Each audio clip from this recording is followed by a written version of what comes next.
Konnichiwa. Namubo tag mga gulay.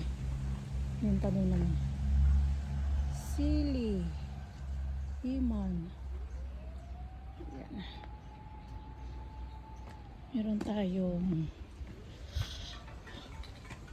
kamatis na namunga na siya.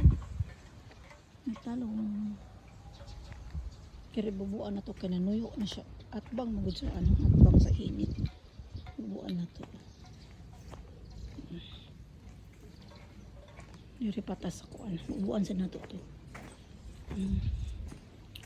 Ayun, itong gulay na to. Tire, masarap to sa sapsoy. Nanuyo na yung tao ni bubuan na to. Sa kabilang hataki, namubo na ako. Marami pa akong gustong itanim dyan. Hirokong. Hirokong mate na hirokong ne.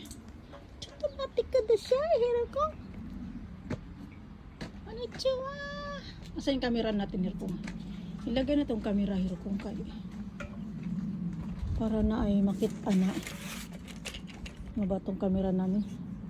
Sira-sira na. Ayan. Yung camera namin. Daming sampay-sampay. Naglaba kasi ako. Ay, ang bata. Ang bata doon nagpasilip po. Ang bata. Bawal kayo labas. Baka magwala ka na naman. May raming tao dito. Mayroon kong matero kong na. Nadawati na yung mami. Nag-continue dilig mo na ako guys. Guys, may tumubong flower sa hataki. Cute diba? Namubo po niya. Akong apilanog, isama ko pagdilig. Kasi cute eh. Nang hindi naman tinanim, bigla naman siyang tumubo. Buuan natin. Para tumubo pa siya ng tumubo. Dumami pa siya ng dumami. Guys, nakakatuwa dahil may tanim kami nito. Ayan ah.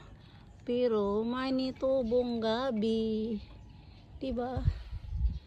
Shout out kay Pamsang. Tatlo. Bigay ni Pamsang nung last year. Tapos giharvest na namo. Ilang piraso lang gud. Yun itubo ulit. Itubo ulit. Si Pamsang nasa ibang kina siya nakatira. Shout out Pamsang. Katuwa diba? Magilig na tayo. Hindi rin natin i-host kasi masira yung ano niya. Kaya tabuin na lang natin. May host naman dun eh. Si Rukong naghintay sa